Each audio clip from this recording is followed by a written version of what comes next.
Today is Friday. It's January the 6th, 2023. The title of today's devotional is A New World and a New World Order. Now, our scripture reading, only one chapter, Genesis chapter 9.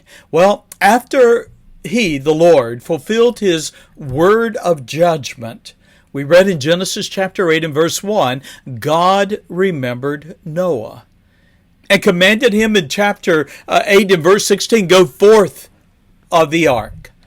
And then we read in verse 20, the first thing that Noah did was builded an altar unto the Lord, and there he offered burnt offerings on the altar. You know, there were two things that remained unchanged in the world after the flood. The first was God's grace, for he accepted the sacrifices of Noah and his family. And we read in verse 21 of chapter 8 that they were a sweet savor to him. The second object that had not changed was that man's heart was still sinful. Though he declared he would never again judge the earth as he had with the flood waters, the Lord knew the heart of man, and he judged in verse 21 it was sinful.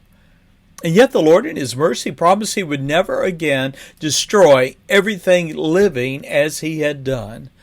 And so in verse 22, the earth continues today to be blessed with its seasons, its seed time, its harvest, its cold, its heat, its summer and winter, its day and night, we read, shall not cease. Now that brings us to Genesis chapter 9.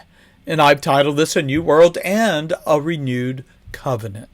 Now, the world was forever changed after God's universal judgment, but in his grace, you read in Genesis chapter 9 and verse 1 that he blessed Noah and his sons, and he said unto them, be fruitful, multiply, replenish the earth. In other words, repopulate the earth.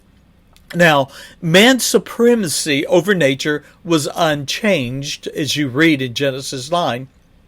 However, one thing that had changed was that the animals would now have a fear of man or be terrified of him in verse 2. Now, men formerly were sustained by plant life in Genesis 1. However, after the flood, they became omnivorous, that is, consumers of the flesh of animals as well as the fruit of the earth. Now, Genesis 9 and verse 5 through 6 presents us with capital punishment, and the law there was a life for life. Now, Genesis 9, 5 through 6 repeats the value, the sanctity of human life in the eyes of God, reminding us in verse 6 that God created man in his image and his likeness. Well, therefore, human life is sacred. And so God established capital punishment to address all that shed the blood of man, whether it be the man or a beast that would kill a man. Now, God's justice then required blood for blood. And so a beast that killed a man was to be put to death in Genesis 9 and verse 5. Also, a murderer was to be put to death for shedding the blood of another. It is for that reason in Romans 13 that God instituted government, empowered human government to carry out capital punishment. Now, notice with me Genesis 9, 7 through 19, what I would describe as God's universal covenant. Now, the future of humanity was seeded by Noah's 3 sons, and like I've said, they were commanded in verse 7, be fruitful and multiply. But having accepted Noah's sacrifices, the Lord established his covenant with Noah and his sons. Now, what was this covenant? Well, it was to never again destroy the earth with flood waters, but it was much more.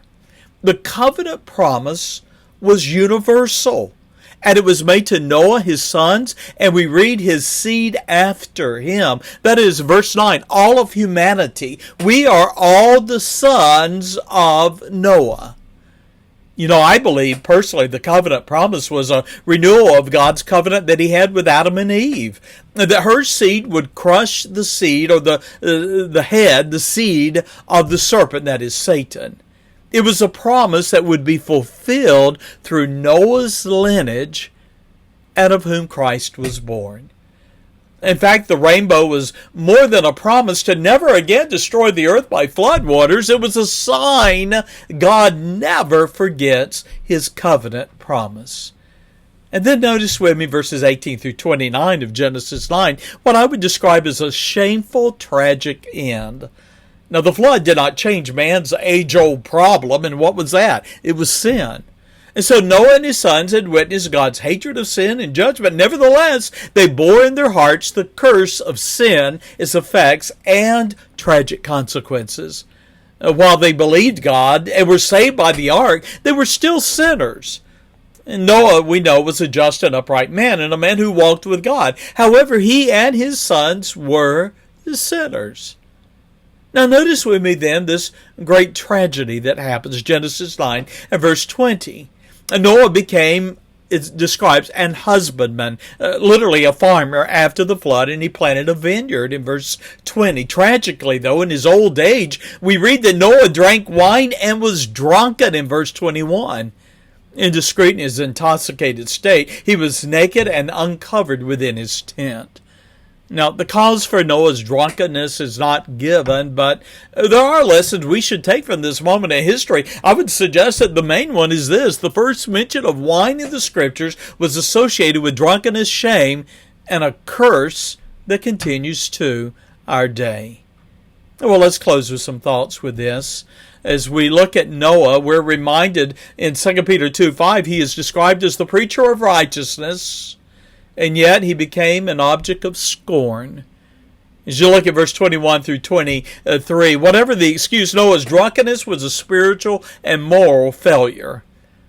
Ham, who would become the father of the Canaanites through his son Canaan, we read in verse 22, he saw the nakedness of his father, and he told his two brethren without. And the implication is that Ham saw and mocked his father, unlike his brothers Shem and Japheth, who took pains and covered the nakedness of their father.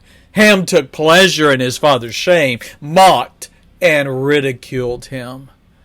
And so we read it, Noah's prophecy then in verses 24 through 29. Noah, realizing Ham, his younger son, had shamed him, pronounced a curse upon him and his lineage. We read in verse 25, cursed be Canaan. A servant of servants shall he be unto his brethren. And so that prompts me to ask the question, why did Noah not curse Ham, who scorned his father? Perhaps the best answer is that Ham was a true believer. You see, he had believed God and been saved by the ark with his family. And Canaan, though, the grandson of Noah, he's mentioned in chapter 10 and verse 6, would become the father of wicked nations who rejected God, worshipped idols, and were the perpetual enemies of God's people. Well, here's a closing thought for you.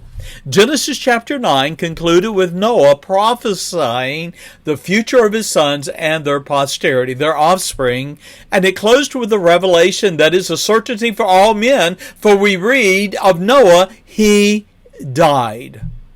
Though not perfect, Noah should be remembered, though, as a righteous man. He was a man of faith who believed and obeyed God, saving not only his household, but the human race from physical and spiritual annihilation. And I close with a question for you. How will you be remembered? The end of his life, we've got the tragedy of a flaw in Noah's life. And yet the overriding testimony of the man is that he was a righteous man. May that be said of us, I pray. God bless him. Bye-bye.